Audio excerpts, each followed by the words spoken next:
It's Hollie's Hotspurs back with another one. Chatting all things Tottenham, we're second to none. Special guests every time, if it's win, lose or draw. The passion is high like Harry Kane when he scores. Or when Lloris makes a world-class save. We got Højbjerg running the mid every game. Settle down, stick around, share your thoughts with the panel. And make sure you're subscribing to the channel. Coys.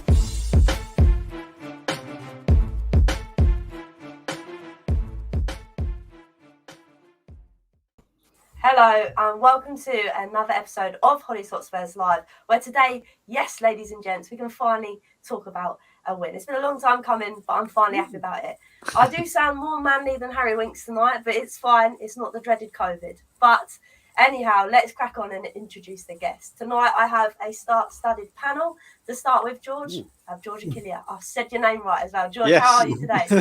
I'm very good, thank you. Happy to make my debut on the channel today. I'm excited to talk all things positive for once. I was going to say, we won't go into the first half too much because that was too much negativity. But no, it is good to be positive. And also making a debut is Bob. Bob, I'm so sorry it's been so long, but welcome, my friend. Yeah, you've finally come through with the gentleman's agreement. So finally here, honoured, absolutely chuffed. And can't wait, man. Can't wait.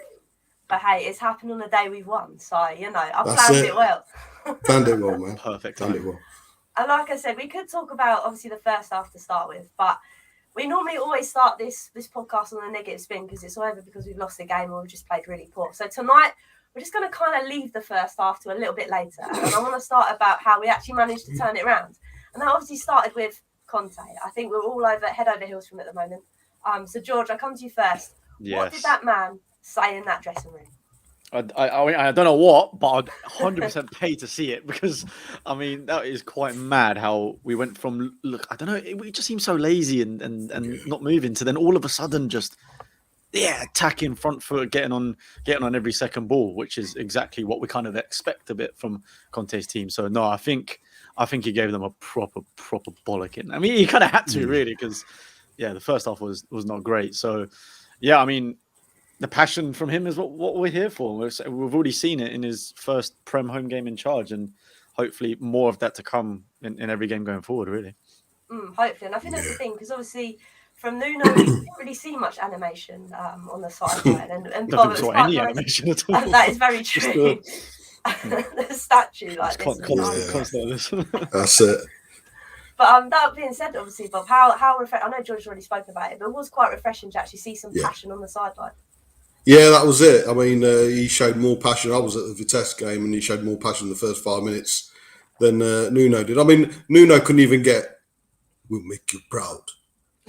We'll make us proud." He couldn't even get that right. A second sentence he mucked up. But what do you expect from a mediocre manager? It wasn't his fault. The job was too big for him. But it's good to see a change in the second half, change of intensity, a formation change the same. I think it was more of a mental and an attacking mindset change, wasn't it? Do you know what? That's exactly what I was going to say that I liked the most about it as well, because most of the time, I would expect it. And to be fair, I wanted there to be a substitution change. I wanted I thought Winston would do. I didn't think Winston did well in the first half, and I didn't think who else was spotted. I didn't think Lucas in the first half did pretty well, to be honest. So I figured both of those could have come off. But it's the fact that he made the changes without making subs, and it looked like a completely new team in the second half. That's the thing that sort of impresses me the most. And you're right, it's definitely must be a big mentality thing that he's kind of getting into the players. Absolutely. And that's the thing, we've waited a long time. I mean, George, you were obviously there and you said people were burned at half time. Do you think that probably had an effect on the players as well? Actually, okay, we need to do something now. It must have had an impact, because I think Region briefly mentioned it in his Sky Sports interview after, saying obviously his English wasn't exactly perfect, but saying he was when fans do the boo or stuff like that, it's we know it, we're they're frustrated as well. So it definitely did, and I think Conte probably just definitely put the emphasis on it, being look, maybe he said something like, "Look, these fans booing you, you're clearly not doing enough. Get your head in it. Get attacking on the ball. They just want to see the fight, the passion," and that's kind of what they gave us in the second half. So, 100%. That's the thing as well. I mean, for me as well, I don't think Reguilon. I don't think there's a lot of players that really had a good game in the first half. But obviously, Reguilon came out and Højbjerg obviously came out and got that goal straight away, and it was quite funny because I don't know about you guys. I'll come to you, Bob. I saw them standing over that free kick, and I thought to myself, Harry Kane, mate, I really want you to score, but please don't take this free kick. Yeah, same there. Yeah, Same. yeah. I was just, but the way we managed to get there as well, and I think obviously Dyer taking the free kick, I still had the same kind of feelings. But the quickest man to react was actually a defender in that kind of sense. So that being said, how do you think Reguilón kind of progressed throughout the game as well? I know we spoke about him briefly. Yeah, I've done a George if you saw it. Hollie, were you at the game as well, or did you watch it? I was watching. So you must. Did you see his pre-match interview when he said, "You know, we've been training really hard. It's been the worst week of my life." Yeah, and he and then kind of tied it in at the end, saying because of that fitness, you were the first person who got to the ball. And he was like, "Yeah, that's a good way of looking at it." But Reguilón, yeah, I mean, he's a character anyway. He's always got a smile on his face. I really hope he doesn't leave at the end of the season because the option's there, isn't it? Yeah. If he wants to, but no, he just emphasises what Conte is all about, hardworking. He also mentioned that Conte wants him to play like a striker when he gets to the last third. He wants him to go into that penalty area and take more shots. So I would be surprised if he started getting a few goals for us as well. And put it this way, he wouldn't have been there under previous managers. So, no, it's good. And one thing that Craig Boland says as well, he admitted, Conte admitted that he got it wrong and he went man for man second half, but also bring that intensity and press a bit higher up, not just press as well. And for him to admit that he didn't come out right and said, yes, I've messed up, but he did say, I did have to make a change. I did have to look at myself. Leeds were doing X, Y, Z better, and he's man enough to turn around and say, "Yeah, I'm going to change it." But when he makes a change, you should have full confidence in it, in his changes, and a win just proves his changes were right. 100%. I think as well, like where you touched on as well about the fact that Conte wants him to get in the box. We kind of missed that a lot in many weeks. Obviously, we can talk about Kane a lot because I think in recent weeks we've spoken about Kane very negatively. I think I have to an extent, in the sense that you want more from him. But George, I think yesterday, even in the first half, he was dropping back to receive the ball, but then he was busting it out to get into the box. And we haven't seen that in a very long time. Yeah, I mean, I think he definitely seems to be working hard, and you could see it in that. Obviously, I don't know if you guys saw it. When Conte was going around after like hugging all the players or like really passionately like giving them high fives and stuff, you could see like Kane had like a proper big smile on his face and giving him a big hug and stuff. So it definitely seems like his head's is more in it now, and he was busting the gut. It's just a shame that he didn't really have a proper opportunity to have a shot. I feel like a lot of the times in the second half, you could see he was really trying to force it. And it ended up being blocked more often than not. But I'm sure it will come. I mean, he's on fire for England, so it's not a hard point to get to, Jules, but it's probably his best game of the season so far in the Spurs shirt. I know there's not much to compare to because he has been absolutely shit. But to say that it is his best performance so far this season says a lot. But he was knackered, man. For 70 minutes onwards, he had no legs. Yeah, it looks that way for sure. Yeah. And I think Son's looked like that in previous games. So I'm hoping that again, like with all this fitness training, like you said before, Reguilón said he was dead at the end of it. So I think just the more and more they just get used to this, and it's kind of like what Bielsa did with Leeds in the first place a couple of years back. Like he's just intense training, and they ended up being like the fittest team in the league last year. Yeah. So I think we're just trying to get towards that sort of position as well, and then it should make the game so much easier. And just like quickly on your point as well about Reguilón getting in that striker's position, we saw that as well for Højbjerg's goal. Emerson was doing the same thing.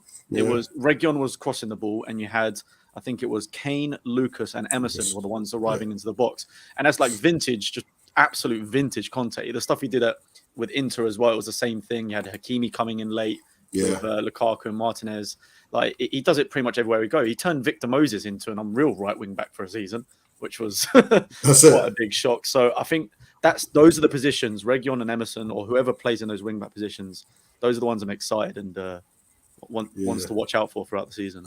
And running wise as well, I think you must have seen it on TV. First half, Leeds ran more than us. Mm-hmm. We ran 4K more than Leeds in the second half. Shows the commitment. There you go. Yeah, it shows the big change. It shows that they're actually playing for that shirt second half, which was actually, like I said, refreshing. I think it's refreshing for all of us. But also as well, I kind of want to talk about the other Harry. He's behind me at the moment. He's still got the bag on his head because I don't think it's worthy of it coming off. But he's now got eye holes, and it's actually more terrifying than I ever imagined. A-holes. A-holes. But I think obviously we can all agree. First half, it wasn't great. The passes were going array, left, right, and centre. I don't know. Second half, I feel like there was a bit more in him. He was actually passing the ball forward, which I know under Harry Winks and at Tottenham is something we don't actually put together very often. So on that kind of a front, George, do you think he kind of developed as the game went on? Do you think there's more of Harry Winks to come, or do you think we've reached the high ceiling now? I mean, to be honest with you, I was left like really, really frustrated with him in the first half. I think more often than not, the attacks that Leeds ended up having were from him giving the ball away or not necessarily putting in the best tackles. And I actually did, for some reason, I didn't even realise that Skip was suspended at the bit before the game. So I keep obviously, since I found that out, I keep thinking that I don't know when Winks is going to get the opportunities, because I feel like for me, Skip probably fits the system a bit better for Conte because he is just an out and outright defensive midfielder. Whereas Højbjerg and Winks are both just kind of central mids that don't necessarily have an exact role. Because I think, especially when you look at Højbjerg for Denmark, he does get forward a lot more. That's because they've got defensive midfielders to kind of cover for him. And I feel like Skip does that for him quite well. But Winks isn't a defensive midfielder, but he's not an attacking midfielder. Again, usually you're used to the left and right passes. So I think he just got the bollocking like the rest of them. And he probably got told, look, you need to start performing better. Otherwise, we've got Dele on the bench. We've got the likes of Ndombele and Lo Celso in the squad as well. There's a lot of pressure for him to try and stay in the team. So I think it was kind of one of those situations where, you know, he just had to prove that he is good enough to be in the squad. So we'll see in future matches, but I do still think there are better options in our squad than him in the team. No, I'm just trying to grip at straws at the moment because otherwise that Teddy's got to go in the bin and I can't bring myself to do it. But Bob, do you think this performance either gives him a run out against Mura in the week, or could you see him playing at Burnley? Do you think you've credited that, or do you think Skip will just come straight back in? See, I'm a firm believer that Conte already knows it's going to change, of course, in Jan going forward, and who knows who pick up. But right now, I think Conte already knows who first 11 is, and it's players like the likes of a Winks to come in and challenge the likes of Højbjerg and Skippy, and a Bergwijn to come in to challenge Lucas or Sonny, a Sessegnon to come in and challenge. Basically, what you want to do if you're that second tier player or not a non-first 11, you want to come in and become a thought in Conte's mind. I don't think he did. I don't think after the game Conte turned around and looked at Winks and thought, you know what, if I ever want to rest Skip, you can come in and do just as good a job. Because it's quality-wise, man, he's miles away from Skip in my eyes, in my personal opinion. I just think there's so much more that Skip gives. Against Mura, again, I think if whoever comes in, and I hope it's 11 changes, we shouldn't be drawing against a team who can't even spell Lucas's surname right. But whoever comes in should leave at the end of the 90 minutes, should be a thought in Conte's mind. Be it a Sessegnon, be it a Sanchez, be it a Tanganga, whoever needs to be a thought in Conte's to turn around and say, right, although we played Mura, at least you are a thought that I can count on you, certainly to be on the subs bench and come on. Yesterday against a injury-ravaged Leeds team, but hard-working Leeds team, I don't think Winks really did himself any favours, and that could be down to quality. But certainly Conte's not going to be marking his name or circling his name, thinking he is a fantastic replacement for Skip if he's injured in the future. I honestly don't think so. I think that's exactly it. You're right, because as much as he obviously was much better in the second half than the first half, at the end of the day, it is, like you said, an injury-ravaged Leeds team. If it was a half-decent team, I think Winks genuinely would have got torn apart in that midfield. So, and to be fair, I think Conte's made some sort of suggestions in his press conferences earlier in the week that there's sort of a lack of midfielders available to him. Well, even though we have maybe 4 or 5, I think he's more hinting at the lack of necessarily quality in midfielders. So I think that's going to be a big target for us in January is trying to find a top quality 100%. centre mid that can basically be head and shoulders ahead of the other guys and be the first team starter every single week. Yeah, good point, Cody. Yeah. And on this note as well, I mean, that just sums it all up, doesn't it, really? We should probably move on from the Winks topic. But, yeah, I 100%, I agree with you guys. I just think I'm trying to clutch on the straws because he was once up here. You're Spurs fan. You're a Spurs fan, Hollie. Living in hope and clutching at straws is what we do, mate. All right. I know. That's inbuilt. That's inbuilt. It's only with Winks, though, man. It's not. I used to be Winks' biggest fan. I felt like it felt like I was the only one protecting him a couple of years back, and then he kind of just stayed at that level and didn't really progress. And I was like, I thought I saw something in him, and it just never really panned out, to be honest. Madrid was the last game ever. And I was there. That's why he played so well. That was your fault. It's your fault. It's my fault. But yeah, no, I 100% agree. But it just makes me worry as well, the fact that the Ndombele, the geezer that we've paid all this money for, still isn't performing under another manager, George. What is that? I don't know. It's a bit frustrating that he's not starting again because for me it felt like he was actually finally getting his fitness under Nuno, which is weird because like he actually started to play full matches under him and consecutively. So I'm like, well, that's the only way you're going to build his fitness up is actually getting him involved in the matches because you can train as hard as you want. Like a match fitness is completely different. And it looked like he was finally on the right track and getting there. He seems happy in all the training photos and videos and whatever they release. Yet somehow still doesn't get into the starting 11, which I find a bit strange. I don't know if that's necessarily the system he plays, because obviously it's only 2 central midfielders. And when we're playing at the 3 at the back, most managers, I mean, we see it with Southgate in England, they tend to favour defensive midfielders as the 2 in the middle when we play that sort of formation. Because obviously, given the fact that, I mean, Reguilon and Emerson are going to be up and down constantly. So maybe he just wants that extra cover. But that's where I'm just sort of thinking, well, why don't we, if Lucas isn't performing, say, why don't we swap to Son and Kane playing up top together, like Martinez and Lukaku did, and then play Ndombele behind?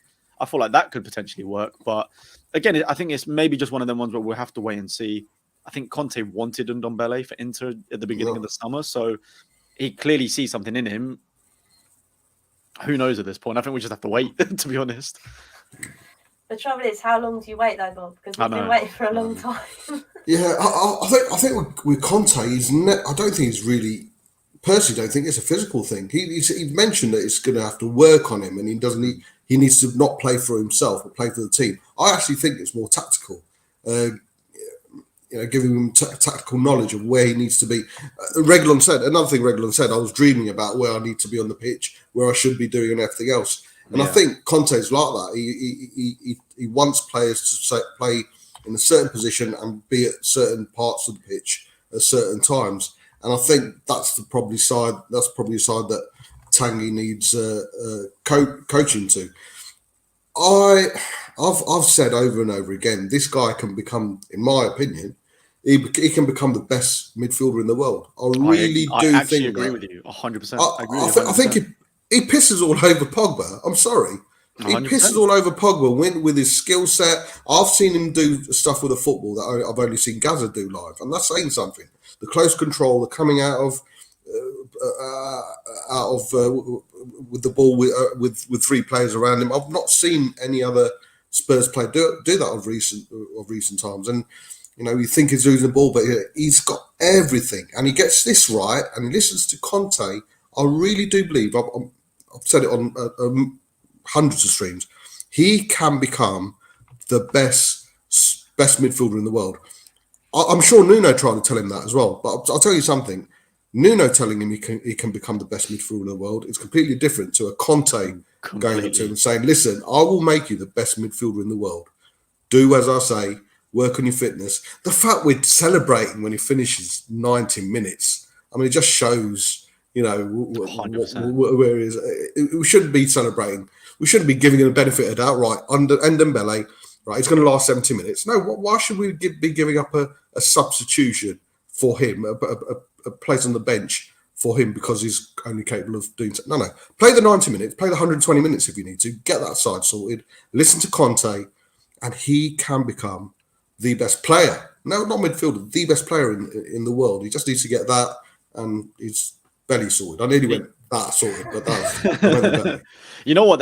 You say it out loud. That actually makes so much sense. Like it genuinely, like we all know, as soon as the ball's at his feet, he can do anything, and we've seen it Absolutely. every single game. But you're right. Maybe he just isn't necessarily driving into the spaces to want to collect the ball. Tactical affair, yeah. Yeah, like you said with the Region point of being just wanting to be in all these certain positions. Maybe that's just the final bit. If he just fixes that, then he could genuinely be an unbelievable central midfielder. Yeah. It would be very nice to see. And I know I talk about this man all the time, and I think I've seen both your kind of views before, but George, obviously, because it's the first time, well, it's yours as well, Bob. It'd be nice to get both your kind of views on the Dele Alli scenario, because he's kind of like Ndombele in a sense that he just won't apply himself. So, George, is it make or break from now till January, or are you kind of done with Dele Alli? Look, he's going to have the chance to prove it to him, but for me personally, I haven't seen it enough in the last 3 years. I think the difference with Ndombele at the moment is, like I said before, when I see him play with the ball, he still does amazing things with it. So you could see there's a player in there. There's obviously just a few things you need to fix. With Dele at the moment, in the last couple of years, even when he has been given chance after chance, even when Mourinho finally gave him the chance, I still didn't see like anything from him. I remember actually at the game yesterday looking at the you know, when they do like the whole montage and the music and stuff before the game on the screens and stuff, I was looking at every single player's like clips in there. All of Dele's came in the Europa League, and there was probably about 3 of them. Different hairstyle.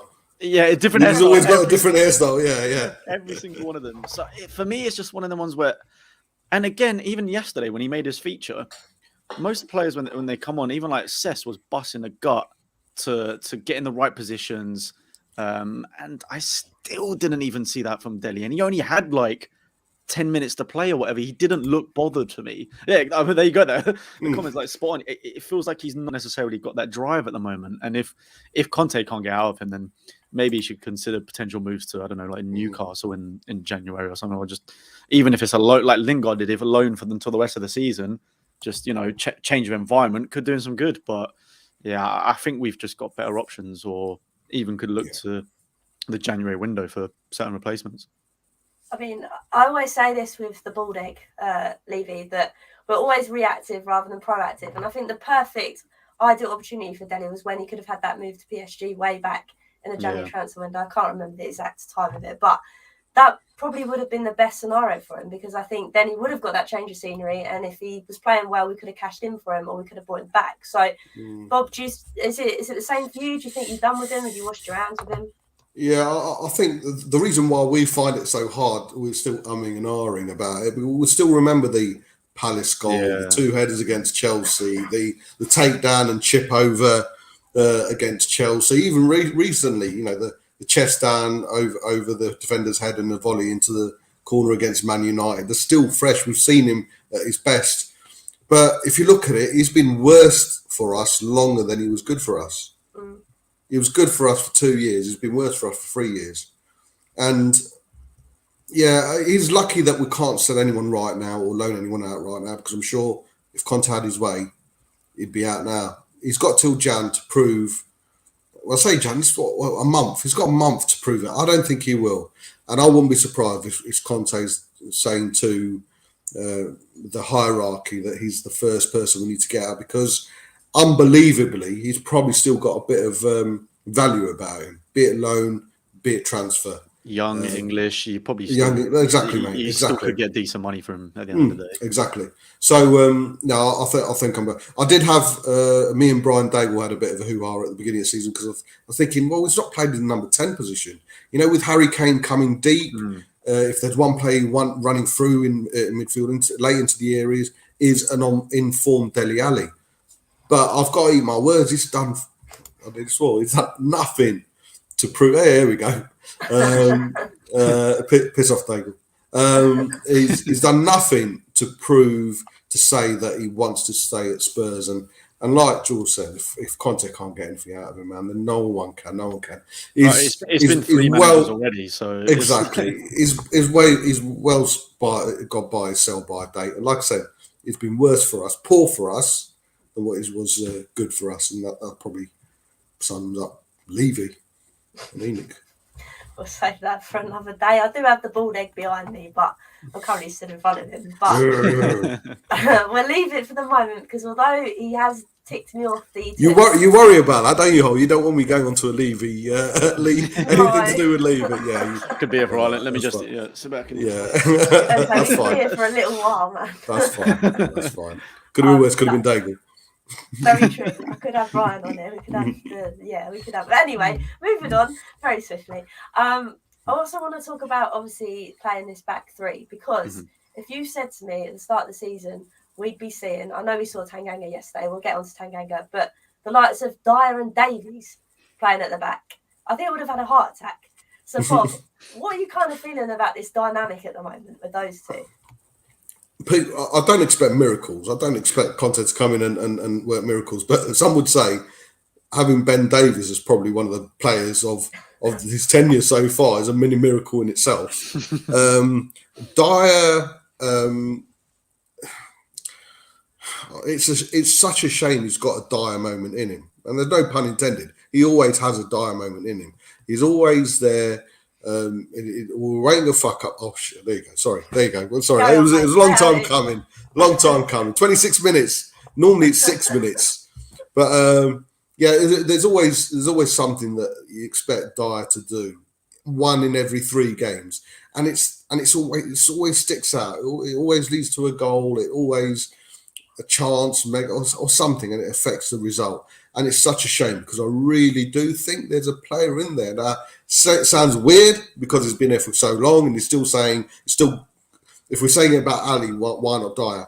He's never on the front pages. He's never on the back pages. He's always injury-free. He's always available. Despite his ability, and his best might not be good enough, he always gives us his 100%. The only controversy he really gave us was when he went up and sorted the guy out who was giving his family shit. So I thought it was great. I respected him more for it. Exactly. Exactly. So I do think if he could cut that out. Now, is that purely, can Conte cut that out? I'm not too sure. But Romero, world class. I've been on about him since before about a year. Davis, naturally left-footed. I can understand why he plays down the left side, centre back. Dyer, I wish he didn't have his Dyer moments. Otherwise, he'd be first choice. He would be. You know what I've got to say though? I do think I was extremely worried at the start of the season with the fact that even before the 3 at the back, the fact that he was basically going to be partner for Romero or Sanchez before we got Romero. But I must say he's actually done pretty well this season so far, in my opinion. And I was the first to say that he should be replaced in the summer before. So, and to be fair, same with Sanchez as well. I thought Sanchez was great when he came on yesterday, and he did the role perfectly. That they were doing the exact same ball, I think, like 4 or 5 times in a row, where it went back to the keeper, tried to chip it to whoever was left mid for them, and Sanchez just got the ball every single time.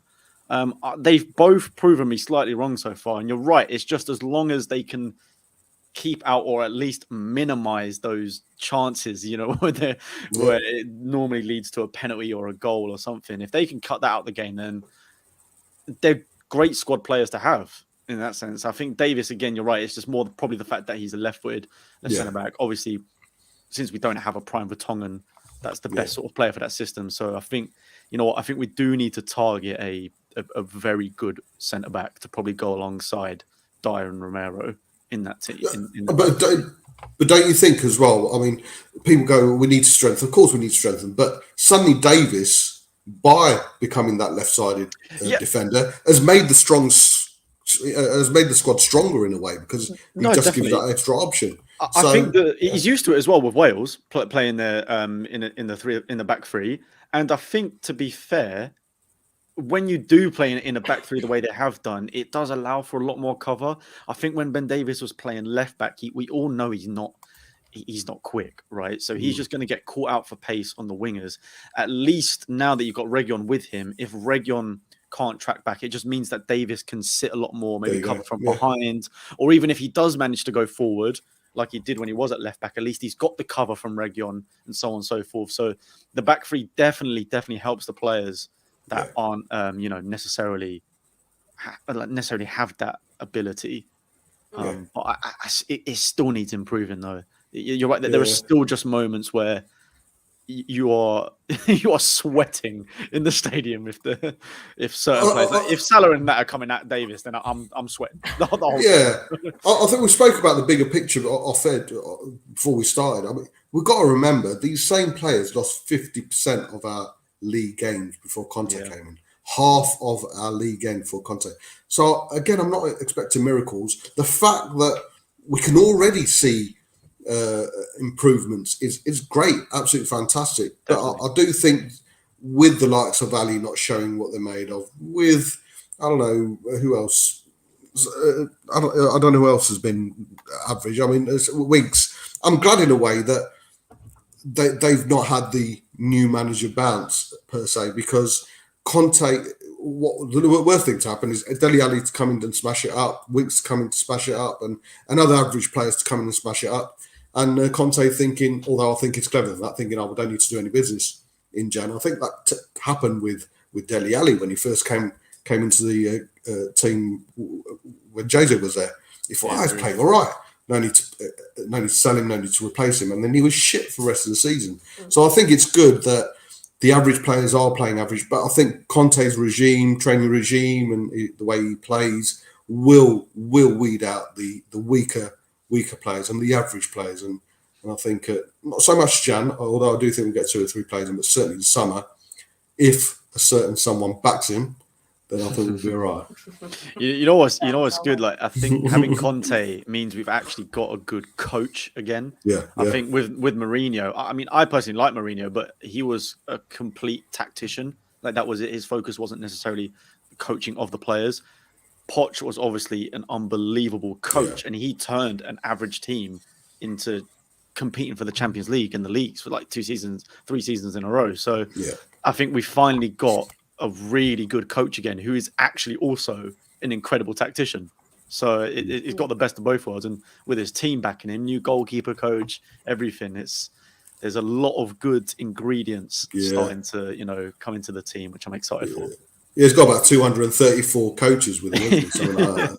That's why we couldn't get him in the summer. We couldn't get the plane to get him across in time. That's it, It's just nice to, like you say, have a refresh. And I know, Bob, you said obviously Conte's probably more clever at the fact that these deadwood showies feet, I like to call them, they seem to turn up for a little bit, then people wait. I think, like you said, it's the third manager now. If they're not going to show it, get rid. And that's the thing. Like the instance of Dele Alli that we've spoken about. But I definitely think seven players. The last time Chelsea played Spurs under Conte, he's come back. He's got away, won all the cups and stuff. He's come back, and there's still 7 players from the team. The Lloris, Dyer, Davis, Ali, Winks, Son, and Kane.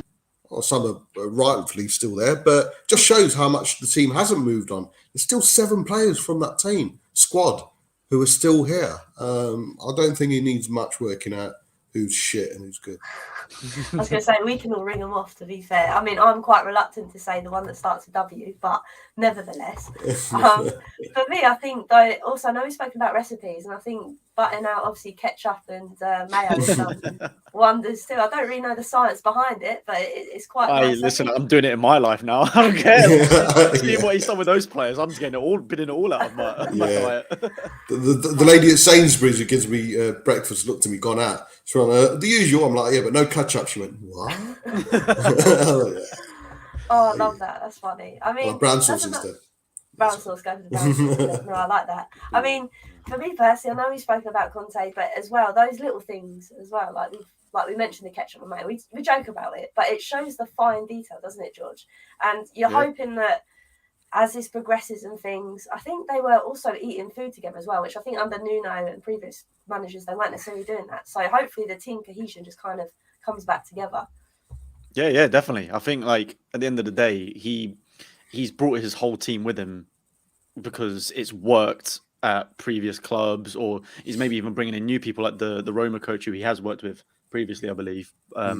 But he's bringing in all the right ingredients. He's obviously clearly got the know-how from all of the titles that he's won. So I would listen to absolutely anything he says to do regarding diet or training or sitting together. And we have been missing that togetherness with the team since Poch left. It's felt like it's all kind of deteriorated a little bit, and it's good that he's sort of bringing it back now. So yeah, it's all positive, and I'm excited to see where this goes and what sort of players he thinks are the ones that need fixing, that needs to fix the team. Right, it is interesting. I mean, I just want to throw something out there, Bob. I don't know whether you'll have an answer for me, because I don't know the answer either. But there was a lot of discussion when obviously Dele Alli, I know he's still going through a patch at the moment. We're not really seeing it, and I hate talking about Dele Alli all the time. But there was like word around maybe having like a psychologist or someone that could be like I don't know. I mean, we get them. I say normal people, but we have like mental health people. Do you suspect Conte's maybe brought in someone like that to maybe make Dele click again? Maybe, I don't know. I'm just throwing it out there. Yeah, it'd be pretty ignorant of us to think that footballers can't suffer from mental health. I mean, it's pretty renowned, it's pretty spoken about, not as much as it should be spoken about. Big up Colin, by the way, Talking Ball. We did a special mental health program a couple of days ago.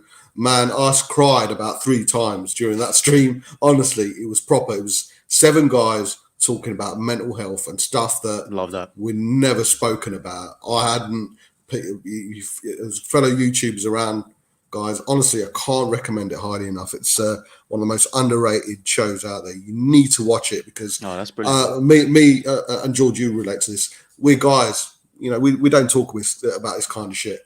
And it was the most open, frank conversation I've ever had, certainly with anyone, never mind fellow YouTubers. But yeah, like I say, it'd be ignorant of us to think that footballers won't have mental issues, mental breakdowns. And Conte, like Joel says, he's brought a whole team in that has made him successful with psychologists. Is someone who could come in and help. I believe a psychologist was brought in prior to Conte coming as well. Spurs actually brought him or her in. But I think that should be the norm now anyway. If it helps a player, absolutely fantastic. But I still do think it's down to the player to be open about it. One change. Brian Daigle's in the stream. You won't mind me saying he's big on mental health. It's down to the individual. If Dele Alli wants to become a successful football player at Tottenham Hotspur Football Club, he will do whatever it takes to be that. All Conte can do is provide him with the tools, be it psychologist, be it physical, be it mental, be it whatever he wants. It does, but you do have to give some of the element. It's down to the player himself or herself, of course. Whether they want it or not, I suppose. But no, it is an interest. I just thought I'd throw it out there because I was just thinking about it as well. Like, we kind of forget that they are human as well. I think I spoke about it like a couple of months ago when we were talking about Dele Alli. But no, it's an interesting way to look at it. But moving on, I don't really want to talk about Mura because I think looking at it earlier, they've lost all their games. So to sit here and discuss, this is when they go and win now, and I look like an absolute fool. But if we just skip that game and move on to obviously the one at the weekend, which I believe is Burnley, if I've done my homework right, and I'm not half asleep. So George, I come to you first. What do you kind of expect? Do you think that the same formation will play, or I think Skip is back? It's only one suspension, isn't it? I believe. I think it is. Yeah. So do you think obviously Winks? I don't know if we're talking about Winks. Do you think Winks will drop out and we'll see Skip? Do you think it'll be roughly the same team again? I think we probably will see Skip come back in if he isn't featuring midweek against Mora, because Conte already did say about he was making like a lot of changes for the week. But you would like to think, especially from the last couple of games, that Skip probably comes back into the Premier League team. Apart from that, I think it pretty much stays the same. Maybe Sanchez starts ahead of Tanganga, I think. I think when he came on, he showed he's just kind of got that little bit more, I guess, maybe power or aggressiveness to sort of win the ball, especially in the air. Especially, we're coming up against a team like Burnley, but we're going to need that. And we all know what we're like normally against set pieces. And I think so far this season, Sanchez has done a good job of clearing those sort of headers and whatnot. So I think he probably comes in. Apart from that, I think Conte's kind of got his system and formation nailed on, and it looks like he wants Emerson and Reguilon to be the first teamers. But yeah, I think the likes of Cess and that will probably compete midweek on like the Thursday matches. And then if they perform really well there, then maybe they were looking for future Prem games. But I think the team will be fairly unchanged for the weekend. I think it would be nice, like you say, we just want a bit of consistency at the moment. And that being said, Bob, do you think Harry Kane will actually get on the score sheet at the weekend? Because I've had this theme tune on this bloody podcast for so long, and he hasn't necessarily scored in the Prem very many times. So I'm hoping against Burnley, he's going to be all right. It's getting close, really. I mean, he's got. It's not like he's forgotten how to score goals. We've seen that for England, but yeah, I hope. I mean, me and Daigle, referred to Daigle quite a few, but if there's one thing that me and Daigle have always fallen out of about is Harry Kane. I think he is one of the best strikers in the world. I don't care. I totally disagree with what he did at the beginning of the season. I thought he was a bit of a twat for what he did at the beginning, how he reacted. I understood it, but I thought he was a bit of a twat.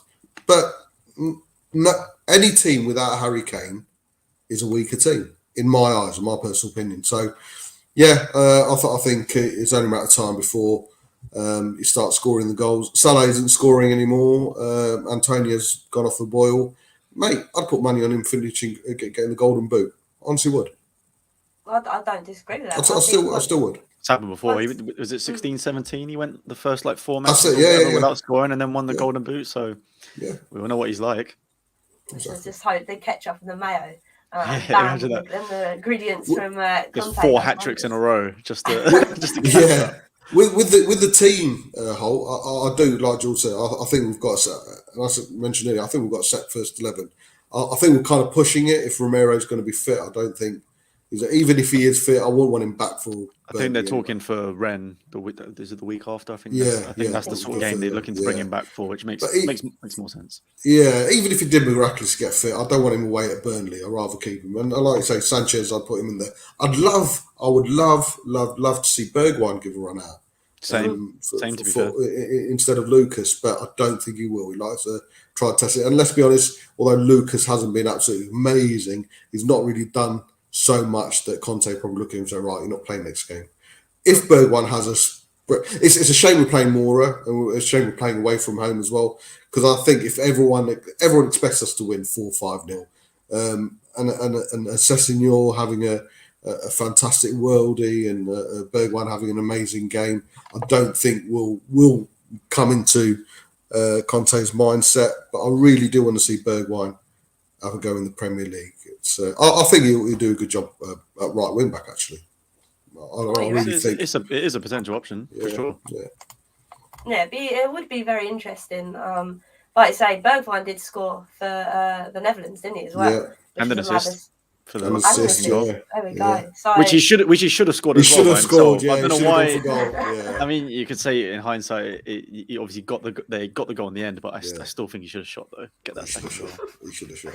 We'll let him have his goal then, and we'll be quiet on the other one he should have had. But no, it's quite interesting. I mean, for me and Lucas, I don't know how you guys kind of sit, but I think he's been like a shining light. Like you say, I know he likes to run into players a lot and not release the ball at certain times. But when everybody else has been quite shit, he's been all right. So, George, when would you like to see Bergwijn? Do you just want to see him thrown in at Burnley? Or do you think, like Bob said, do you think he's just going to play Lucas because Lucas has been doing a shift? I think Bergwijn's going to play midweek. I think he'll play that game for sure. And then, like you said, you got away and then traveling Burnley away. It will be too much for the players that play in midweek to then play Burnley, even if he does have a good game. I think the games against more like the ones where if he gets like a hat trick or something, he's got to make like a proper name for himself to be within the shout for next week. Especially if Lucas then doesn't necessarily have an amazing game at the weekend. Then I think he does need to be in for a shout. The thing that frustrates me with Lucas is that his work ethic is unbelievable in matches, but his end product has been waning for a long time now. And I feel like Bergwijn, especially at the start of the season, the first 3 matches under Nuno, I thought looked really, really good, and only just was starting to solidify his place before he got injured when he went off with Holland. So I'm hoping he can maybe work his way back into the team somehow by performing well midweek, and then maybe for the Norwich match or something, you'd see him start then. I think that's probably the best sort of route for him at the moment. I just want to pick up on Alan's point, because Lucas does actually rise like a sun. He does, yeah. Yeah, It's yeah. ridiculous how small he is and how he rises like a Shortest sandwich, player on the actually. pitch. Yeah, is probably Yeah. the best header of the ball of the whole squad. Yeah. It's some madness. Faz is just kind of. I will wrap this up in a minute. But Faz has just come in saying that he hopes the whole squad travel. I mean, up here a minute. Who was it? It was Craig. He did say that we had to bring on Kane and Son to do the job against Mura last time. So that being said, now I'm kind of wishing I did kind of do a preview on Mura because it might not actually be a walkover. It seems so. But hopefully we don't necessarily have to do that because, like you said, then travelling there on a Thursday, then having to go to Burnley on a Sunday, it's going to be a bit of a tight turnaround. But we'll have to wait and see. If we quickly do like score predictions, so George, what's your kind of thoughts for the Burnley game? What are you kind of hoping? For Burnley, I mean, normally it's tough with how they play, especially away. I mean, I've travelled by myself there like 5 a.m. to watch us lose when Tina was there. So I can't say it's going to be. I thought the Leeds game was going to be easy, like really easy, and it didn't work out that way. So I'm hoping it's probably going to be 1 or 2-0. I think Kane's going to get back more and more on fire. So I'll say 2-0. 2-0 Spurs. 2-0. I like that. Bob, what are you going for? Well, as you might know or might not know, in 41 years of sporting Spurs, I've always predicted them to win. So every game, it's purely from the heart. So, but believe it or not, I'm not going to change my mind. I still think Spurs are going to win. Like Jules says, I think it'll be 2-0. 2-0. Kane on the double, man. Oh, nice. I mean, Spurs related have said Burnley will score, and I will sadly not be able to give us a clean sheet purely because, like you said, I think Dyer and always has a Dyer mistake in him. So I think there will necessarily be a goal. I'm going to go 2-1. I'm still going to be confident, but I don't think we're going to get a clean sheet. But thank you so much. Got to happen. Yeah, it has got to happen at some point. I'm just not too when sure when do you guys think we start making up this goal difference? Because that's what worries me the most. Well, I was going to say Norwich, 6 but now, aren't we? they've won 2 in a row now. That's it, yeah. New manager, maybe they're loving life a little bit. So big up, Jermaine. No, I think as soon as, because not even just Kane, I think as soon as Son starts firing as well, they've both been quite ghostly the last few games. So I think once they're back on it, I think, we'll start seeing some hopefully 4-1s, 4-0s on that. I mean, the trouble is these fixtures start coming in thick and fast now, don't they? I mean, I was looking at the schedule actually tonight, and I was thinking, oh my God, there's about I think there was like a 2-day gap or something ridiculous on the run up to Christmas for some of these games. So it's going to be a bit of a mad one, like you said. We're hoping that we don't get any injuries, but with Tottenham, fingers crossed. Well, we've got like 58 games in December, haven't we? It's crazy. Well, at least there's no international break this time to mess up. Yeah, wait, we've got the World Cup next year. We've got the World Cup next year. oh my We've got the World Cup. Can you imagine and that? That's supposed to be our title winning year as well. Come on. That's it. Yeah. Maybe that's a secret. Maybe that's what we need. Maybe we need like all the best players in other teams to get injured in the World Cup, and then we'll come through and win it. Always do well in the year that ends in 2. Yeah. Oh, there you go, man. Oy, I like that. But no, it's been lovely chatting to both of you. Like I say, I'm so sorry it's taken so long, Bob, to get you on it, and you, George. But I want to go around where everybody can find you. So, George, where can everybody find you doing anything?